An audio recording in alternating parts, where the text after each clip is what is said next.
பெயரில் ஒரு அண்ணன், ஆனால் செயலில் சொல்ல முடியாத துரோகம். தமிழ்நாட்டின் தர்மபுரி மாவட்டம் ஹரூர் என்ற ஒரு சிறிய ஊரில் 7 சகோதரர்கள் கொண்ட ஒரு குடும்பம். 4 ஆண்கள், 3 பெண்கள். அவர்களில் இரண்டாவது சகோதரி எல்லாவற்றையும் தாண்டி உயர்ந்தவள். அவள் கடினமாக படித்தாள். ஒவ்வொரு போராட்டத்தையும் எதிர்கொண்டாள்.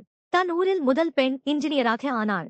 முழு ஊரும் அவளை பெருமையாக பார்த்தது. அவள் மிகவும் நல்ல மனசுக்காரி, மென்மையான பேச்சு, மிகவும் நிர்பாவம், மனித உருவில் ஒரு தேவதை போல. ஆனால் வாழ்க்கை அவளுக்காக வேறு திட்டம் வைத்திருந்தது. அவளது தந்தை இறந்தபின் குடும்ப பொறுப்புகள் அவள் தோள்களில் விழுந்தது. அம்மா படுக்கையிலேயே. அண்ணன்கள் போராடிக் கொண்டிருந்தார்கள். ஆனால் அவள் ஒருபோதும் பின்வாங்கவில்லை. அவள் விடாமுயற்சியுடன் வேலை செய்தாள். அம்மாவை பார்த்து கொண்டாள். அண்ணன்களின் குழந்தைகளை படிக்க வைத்தாள். முழு குடும்பத்தையும் தாங்கினாள். பின்னர் சொத்து பிரிவு நடந்தது. அவளுக்கும் ஒரு நிலம் கிடைத்தது.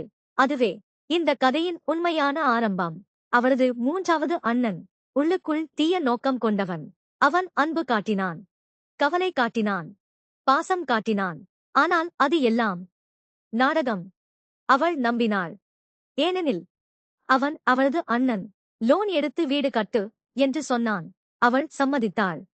வீடு கட்டி முடிந்தபின் அவன் சொன்னான், நீ நகரத்தில் வேலை செய்கிறாய், இந்த வீட்டை நான் பார்த்துக் கொள்கிறேன். அவள் அவனிடம் ஒப்படைத்தாள். அந்த நிமிஷத்திலிருந்து அவனுக்கு எல்லாம் கிடைத்தது. ஒரு இலவச வீடு, அனைத்து வசதிகளும் அவளின் உழைப்பின் பலன். ஆனால் அவன் அதில் திருப்தி அடையவில்லை. மீண்டும் வந்தான். உன் வேலையிடம் அருகே இன்னொரு வீடு வாங்கு. என் மகன் உன்னுடன் இருப்பான், உன்னை பார்த்துக் கொள்வான். மீண்டும் அவள் நம்பினாள். மீண்டும் அவள் தியாகம் செய்தாள். ஆனால் அந்த மகன் அவனது தந்தையை விட மோசமானவன். இன்னும் அவள் உண்மையை புரிந்து கொள்ளவில்லை. ஆண்டுகள் கடந்து போனது. அவள் 40 வயதை கடந்தாள். ஒரு சகோதரி விதவை ஆனாள். தனியாக போராடிக் கொண்டிருந்தாள். அவள்தான் உண்மையை பார்த்தாள். அவள் எச்சரித்தாள், கல்யாணம் செய்து கொள், அவர்களை நம்பாதே. ஒரு அண்ணனும் உன்னுடன் எப்போதும் இருக்க மாட்டான். முதல் முறையாக அந்த இன்ஜினியர் சகோதரி தன் வாழ்க்கையை பற்றி சிந்தித்தாள். கல்யாணம் பற்றி சொன்னபோது அதே அண்ணன் எதிர்த்தான். இப்போ உனக்கு கல்யாணம் எதுக்கு? நான் இருக்கேன், என் மகன் இருக்கான், இன்னும் என்ன வேண்டும்? ஆனால் இந்த முறை அவள் முடிவு செய்தாள். அதன்பின் மிகவும் கொடூரமான தருணம் வந்தது. ஒரு நாள் அவளுக்கு கடுமையான வயிற்று வலி.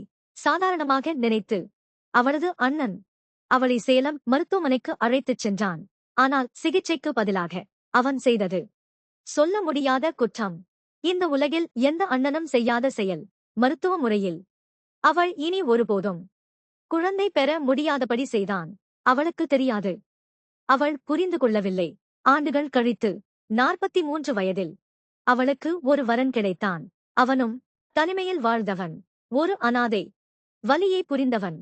முதல் சந்திப்பிலேயே அவள் எல்லாவற்றையும் பகிர்ந்தாள். தன் கஷ்டங்கள், தன் தியாகங்கள், தன் குடும்பம். அவன் அவளது உண்மையை பார்த்தான். அவளது தூய்மையை, அவளது வலிமையை அவன் ஏற்றுக்கொண்டான். எனக்கு வரதட்சணை வேண்டாம், நாம் சும்மா அமைதியாக வாழலாம். ஆனால் வாழ்க்கை அவளுக்கு அமைதியை தரவில்லை. ஏனெனில் உன் குடும்பத்திலேயே குற்றவாளி மனசு இருந்தால் அமைதி ஒரு கனவாகிவிடும். இது ஒரு உண்மை கதை ஹரூரில் நடந்து கொண்டிருக்கிறது. இது முதல் பகுதி மட்டும். 2ஆம் பகுதியில் அந்த அண்ணன் மற்றும் அவன் மகன் என்ன செய்தார்கள்? கணவருக்கு உண்மை தெரிந்தபின் என்ன நடந்தது? அவரது உயிருக்கு எவ்வாறு அச்சுறுத்தல் உள்ளது? எல்லாவற்றையும் வெளிச்சத்திற்கு கொண்டு வருகிறோம். நாங்கள் உங்களிடம் லைக் அல்லது சப்ஸ்கிரைப் கேட்கவில்லை. இந்த கதையை அதிகபட்சமாக பகிருங்கள். ஏனெனில் உங்கள் ஒரு குரல் ஒரு உயிரை காப்பாற்றலாம். உண்மைக்கு குரல் கொடுங்கள். நன்றி.